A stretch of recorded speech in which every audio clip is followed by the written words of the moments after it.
I think that's why his market is really just down to the Houston Rockets. That's why I think he'll end up with Houston. But you guys let me know how you guys feel about that in the comment section below. Moving on to the next topic, we're talking about Marcus Smart, and he is realizing that he doesn't have the market that he thought he would have. Now, Marcus Smart, restricted free agent.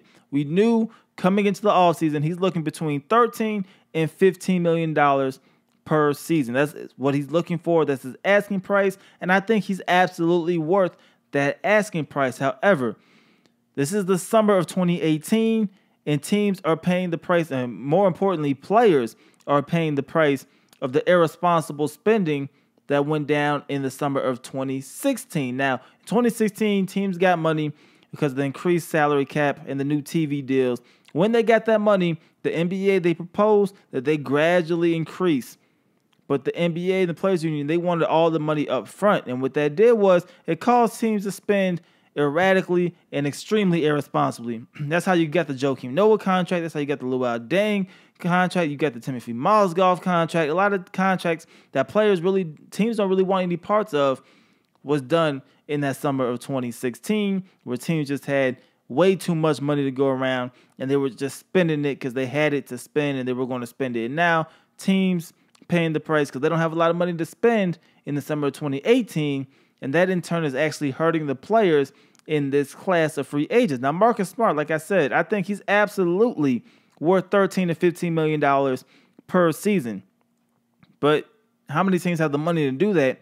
And how many teams, if you had the money, is going to be willing to invest $13 to $15 million? That's a significant amount of your cap space to invest in Marcus Smart, a player that's going to come off of your bench. Now, I think he's best suited to come off the bench. I think every team needs a player like Marcus Smart, but that is a lot of money. I think if it was 2017, he would have got $13 to $15 million a year. I think next summer, he will get $13 to $15 million a year. I think in summer 2016, he may have got $20 million a year the way they were spending, maybe $25 million the way they were spending in the summer of 2016 if it was right now. But Marcus Smart does not have a huge market. Now, I made a video yesterday talking about the Sacramento Kings possibly being interested in offering Marcus Smart an offer sheet. He is a restricted free agent. Boston Celtics, ultimately, they have the ability to match any offer that is out there. It looks like the Kings are interested in another player instead, and they may go ahead and skip out on Marcus Smart, which means it's just back to Smart and the Boston Celtics. Now, the Boston Celtics, a great business decision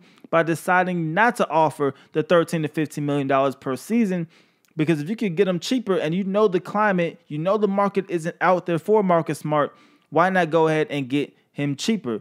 Everybody's going to try to do that if you can do that. However, what this does do that could potentially hurt Boston, I'm not saying it will, but it could potentially hurt Boston in the long run, is players start seeing that you're not taking care of your players. You see how dirty they did Isaiah Thomas.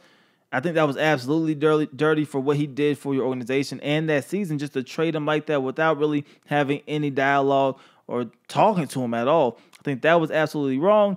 And then you come back and see how they're doing Marcus Smart. He's not asking for a max deal. He's asking for $13 to $15 million. And I think a lot of people will agree he's worth that amount of money.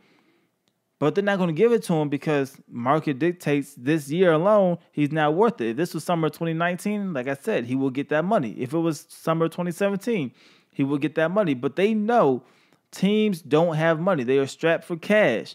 They don't have money. The only way a lot of teams improved this summer was literally through the draft, and you don't see that too often, but they were stingy during the draft. That's why it wasn't a lot of draft trades, because that's the only way you can improve your team, because teams don't have money this summer.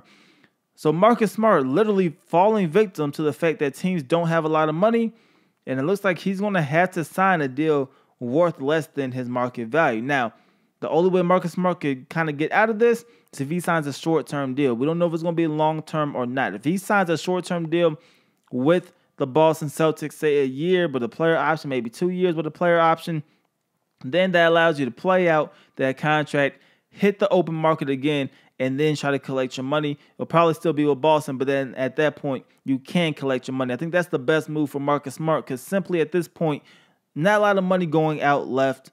The few teams that do have money, the Sacramento Kings, Chicago Bulls, I don't think they're going to offer Marcus Smart any type of money. Now, speaking of the Sacramento Kings, it looks like they are now changing their